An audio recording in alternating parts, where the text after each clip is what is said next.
¿Podría ser el hidrógeno verde el combustible del futuro? En esta edición de Efecto Naim, exploramos las promesas de esta fuente de energía limpia y cómo Latinoamérica podría beneficiarse. Además, el experto en democracia Steven Feldstein nos revela cómo los gobiernos están abusando de la Internet y las nuevas tecnologías para reprimir a su gente. Y le contamos qué países han adoptado unicornios, dragones y hasta animales extintos como símbolos nacionales.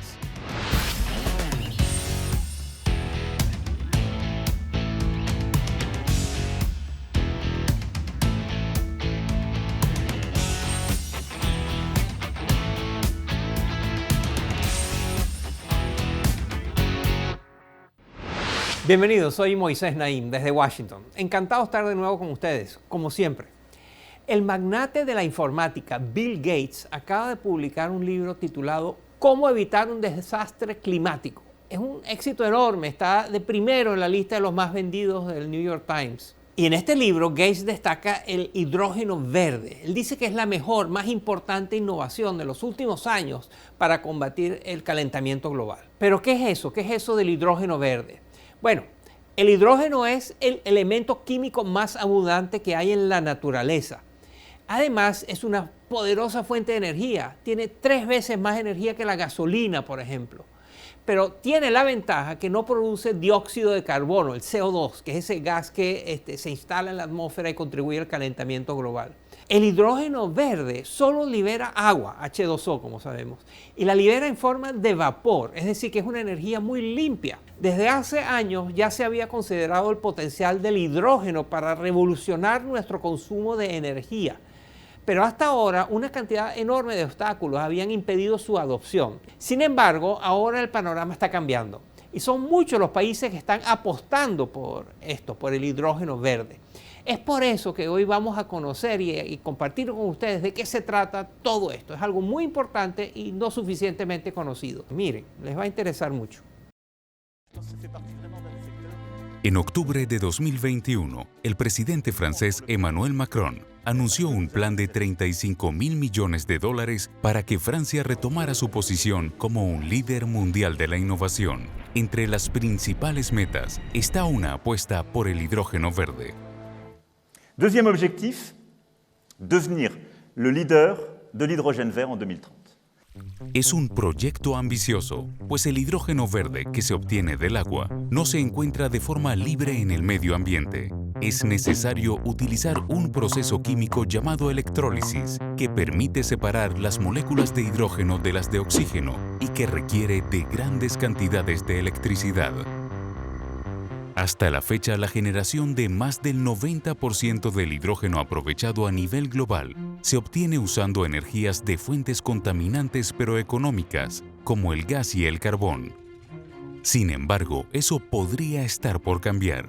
Los compromisos de diversos gobiernos por descarbonizar sus economías han impulsado la inversión en energías renovables como la eólica o la solar, llevando así a una reducción de sus costos. Es por ello que la Agencia Internacional de Energía considera que la producción del hidrógeno a partir de energías limpias está tomando un impulso sin precedentes.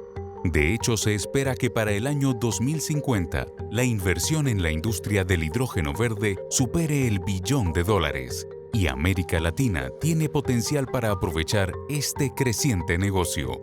Así lo explica Eloisa Schneider, experta en sustentabilidad y cambio climático.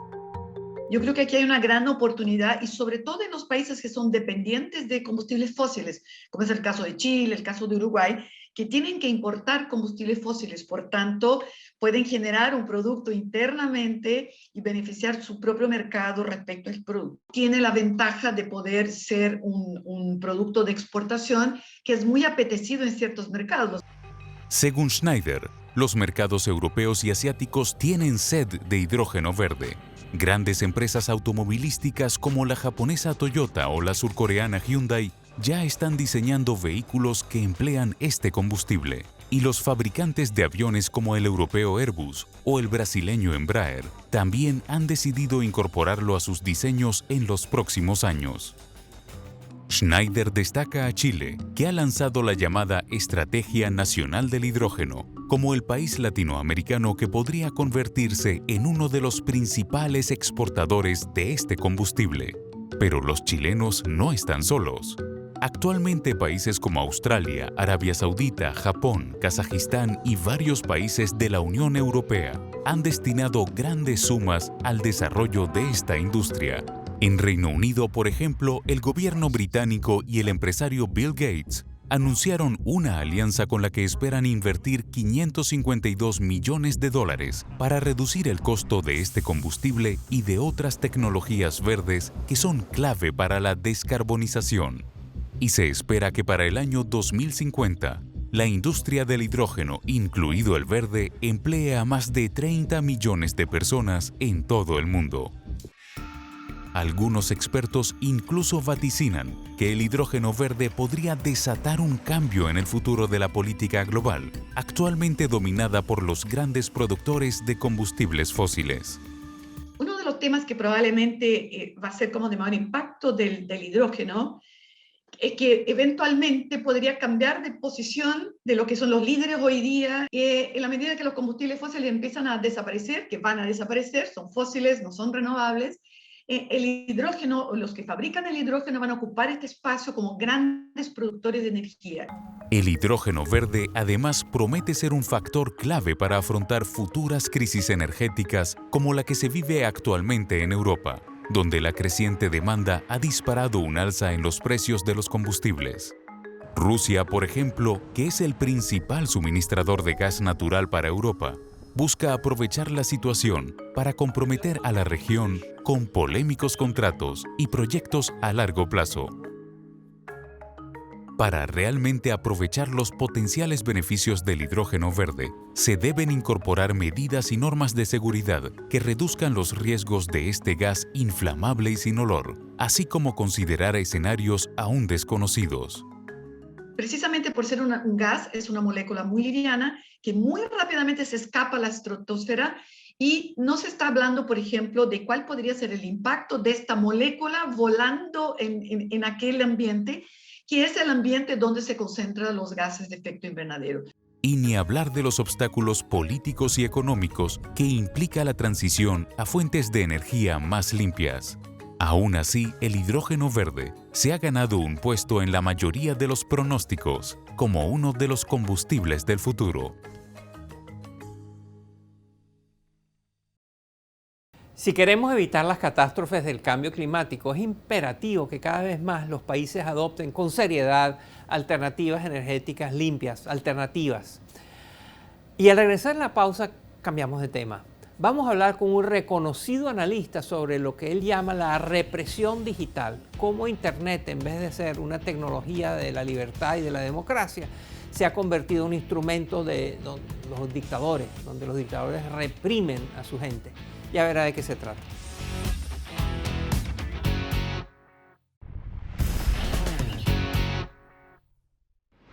Un creciente número de países está utilizando activamente las nuevas tecnologías para monitorear, controlar, seguir a sus ciudadanos. Un estudio del Fondo Carnegie para la Paz Internacional encontró, por ejemplo, que al menos 75 países, de 176 países que fueron investigados, están utilizando la inteligencia artificial con fines de vigilancia masiva de la población. Esta es solo una de las tácticas que emplean los autócratas, los gobiernos tiranos del mundo, para llevar a cabo lo que mi invitado de hoy llama represión digital. Su nombre es Steven Feldstein. Trabaja en el Fondo Carnegie para la Paz Internacional, donde es un experto en temas de democracia, tecnología, derechos humanos y política internacional. Anteriormente había trabajado en el Departamento de Estado de los Estados Unidos y fue el responsable del desarrollo de políticas para África, para asuntos laborales internacionales y temas de libertad religiosa. También trabajó en la Agencia Estadounidense para el Desarrollo Internacional, conocida como USAID, y asesoró al Comité de Relaciones Exteriores del Senado de los Estados Unidos. Su más reciente libro se titula El auge de la represión digital, cómo la tecnología está moldeando el poder, la política y la resistencia. A continuación, Steve Feldstein nos revela la diversidad de herramientas tecnológicas que están empleando los autócratas para reprimir y controlar a sus poblaciones.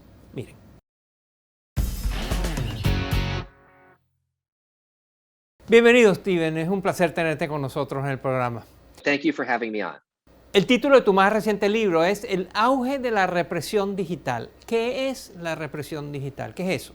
Yeah, well, it's Sí, bueno, ya sabes, está muy relacionado con la represión política, pero en realidad es la idea de utilizar las nuevas tecnologías de la información y las comunicaciones para coaccionar, disuadir o impulsar un tipo de conducta específica. Es el uso de estas tecnologías por parte de los gobiernos en contra de los ciudadanos. against citizens. Has identificado 4 estrategias de vigilancia que los gobiernos suelen utilizar, de monitoreo, de control, de vigilancia de la gente. Háblanos de esto. Yeah. Well, so one is surveillance, and it can. Sí, una es la vigilancia. Podría ser el uso de herramientas de vigilancia masiva como tecnologías de reconocimiento facial o lo que se conoce como ciudades seguras, donde una variedad de sensores monitorean los movimientos de la gente. Pero también podría ser el uso de spyware o de programas de computación espías por parte de las fuerzas de seguridad del Estado para identificar a las personas o rastrear sus movimientos. Se trata de una gama bastante amplia de diferentes herramientas, pero la idea es recoger datos sobre las personas para saber más sobre ellas, sobre sus comunicaciones, con quién están hablando y lo que están diciendo. La segunda estrategia es la censura, y eso comprende desde el gran cortafuegos, como se le conoce a las tácticas del gobierno chino para regular la Internet, hasta un bloqueo más discreto de determinados sitios web o aplicaciones. La tercera estrategia es la desinformación. Esto es esencialmente la manipulación de la información por parte de diferentes gobernantes para intimidar y acosar a los opositores, así como para difundir propaganda falsa. Por ejemplo, en Filipinas, el presidente Duterte ha perfeccionado una máquina de desinformación que le permite atacar a sus oponentes, desviar las críticas y propagar políticas que violan los derechos humanos de formas bastante terribles. Y luego, en el cuarto lugar, están los cortes de Internet, que es esencialmente la interrupción de la conectividad, ya sea suspendiéndola completamente o limitando drásticamente la velocidad de comunicación y demás. Or so forth. Tú has desarrollado un ranking en el que clasificas a los países según su nivel de represión digital. Cuéntanos, ¿cuáles son las conclusiones más interesantes de esa clasificación? ¿Qué descubriste al ver todos estos datos? So what I did is I aggregated a lot of different data that was out Lo there. que hice fue analizar un montón de datos que estaban disponibles de alrededor de 179 países en todo el mundo. Liderando el ranking tenemos países que normalmente se asocian con regímenes autoritarios cerrados como China, Arabia Saudita, Corea del Norte o Turkmenistán. En la parte inferior del ranking tampoco hay muchas sorpresas. Están los países menos represivos, Estonia, los países nórdicos, las democracias liberales fuertes. Sin embargo, hubo ciertos países que me sorprendieron. India, por ejemplo, es un país que, aunque ha sufrido un deslizamiento antiliberal en los últimos años, sigue siendo la democracia más grande del mundo y ocupó un lugar excepcionalmente alto en el ranking de la represión digital. También hay una serie de democracias débiles que ocuparon un lugar más alto de lo que esperaba. Lo interesante aquí es que en lugar de recurrir a la encarcelación masiva o a tácticas que podrían provocar una respuesta más negativa por parte de la población, las democracias que enfrentan presiones antiliberales, como es el caso de Hungría, pueden optar por el uso de herramientas de vigilancia digital o de desinformación selectiva para atacar a sus oponentes. Esta puede ser una estrategia de represión más favorecida porque logra un objetivo similar, que es reprimir a la disidencia, pero lo hace de una manera que es más aceptable según las normas políticas del país. Y creo que eso es lo que hace que algunas de estas tácticas sean tan perniciosas. Tactics so insidious. Recientemente escribiste un artículo que tuvo mucho impacto sobre el rol de China en todo esto. ¿Cuán responsable es China de la expansión mundial de la represión digital? I think certainly China has played an important role. Creo que China ha desempeñado un papel importante estableciendo un modelo de comportamiento. Otros países dicen, bueno, si China está haciendo esto, ¿cómo podemos hacerlo nosotros? También han proporcionado tecnologías que permiten ciertos tipos de vigilancia y censura a un bajo costo. Sin embargo, cuando se trata de promover y propagar estrategias autoritarias de control digital, creo que esa teoría ha sido un poco exagerada. Cuando le pregunto a los políticos, oficiales de inteligencia, funcionarios de gobiernos y miembros de la sociedad civil si China está directamente proveyendo estos equipos con el fin de fomentar la represión digital, la respuesta es no. Me dicen, existen otras dinámicas en juego, tiene que ver con nuestras propias políticas. Así que China es un facilitador en ciertos casos, pero no es el único responsable. De hecho, hay muchas otras empresas en democracias como Israel, Estados Unidos y Europa Oriental que también proveen este tipo de equipo digital, que es utilizado para estas estrategias. Como sabemos, la inteligencia artificial lo está cambiando todo, está impactando todo tipo de actividades, de sectores, incluyendo la represión del Estado, la represión de los gobiernos. Cuéntanos cómo la inteligencia artificial se está utilizando por los gobiernos para reprimir a la gente. A medida que más y más ciudadanos se conectan a Internet y comienzan a depender del mundo digital para llevar a cabo todos los aspectos de sus vidas, ya sea el comercio electrónico, las comunicaciones personales o las transacciones financieras, se está acumulando una gran cantidad de datos.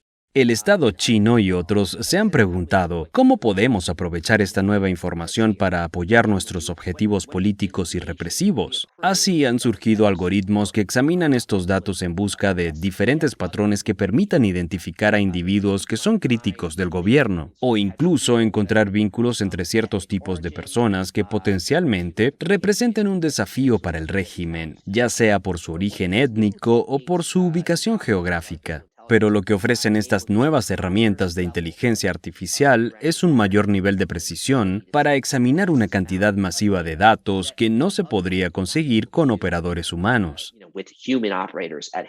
Cuando apareció Internet y luego las redes sociales, apareció por primera vez la esperanza de que estas tecnologías podrían fomentar la libertad, la democracia. Pero has mostrado en tu estudio que también son tecnologías no solo para la liberación, sino también para la represión. ¿Cuál de las dos es más prevalente? ¿Qué está teniendo más efecto? ¿La Internet como arma de represión o la Internet como fuerza para la liberación y la libertad?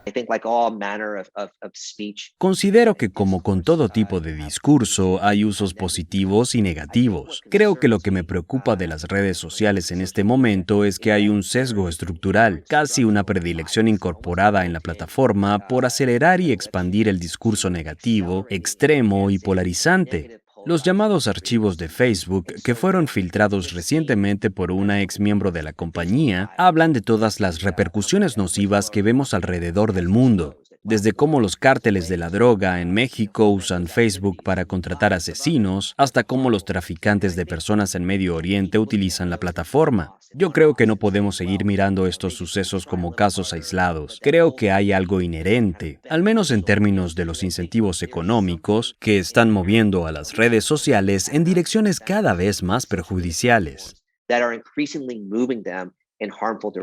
Steve Feldstein es un experto en la relación de la tecnología con la democracia y los derechos humanos. Su más reciente libro se titula El auge de la represión digital. Muchas gracias, Steven, por estar con nosotros. Ha sido realmente interesante. Thanks for having me. I appreciate it. Y al regresar a la pausa, hablemos de animales, criaturas que han adoptado algunos países como símbolos nacionales. No se vayan.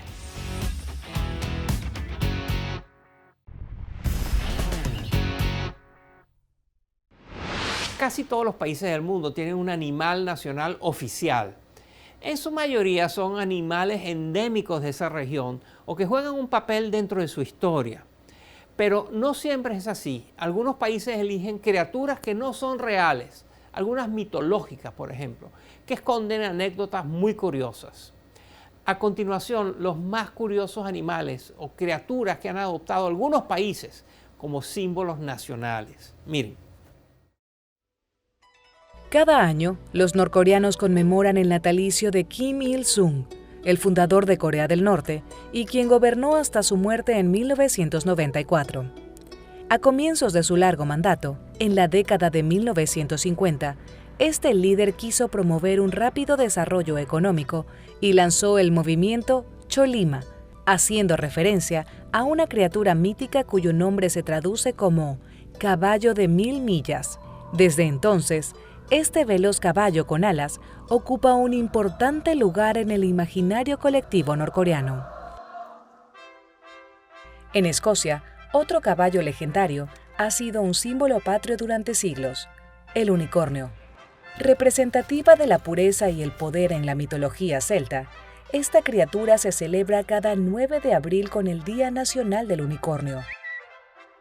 Y los expertos aseguran que se pueden encontrar unicornios por toda Escocia si se sabe dónde mirar.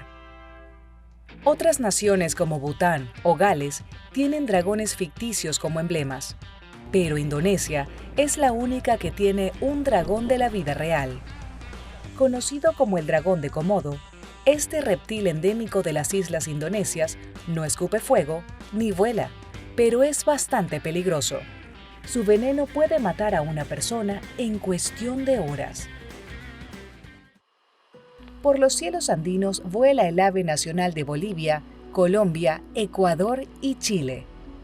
El cóndor andino es considerado sagrado en el folclore de estas regiones sudamericanas. Esta ave incluso tiene su propio día festivo en Ecuador. Pero aún así, está en peligro de extinción por su caza indiscriminada.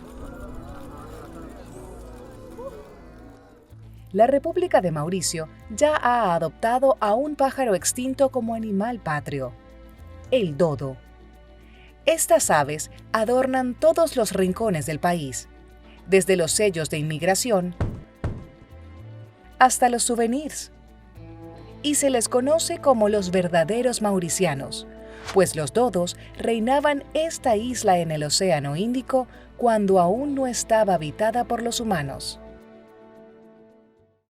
Ya lo ves, la diversidad de animales emblemáticos pueden decir mucho sobre la idiosincrasia, la cultura y la política y los valores de las naciones. Hasta aquí el programa de hoy. Espero que les haya divertido, que les haya interesado. Gracias por acompañarnos. Nos vemos la semana entrante. Hasta pronto.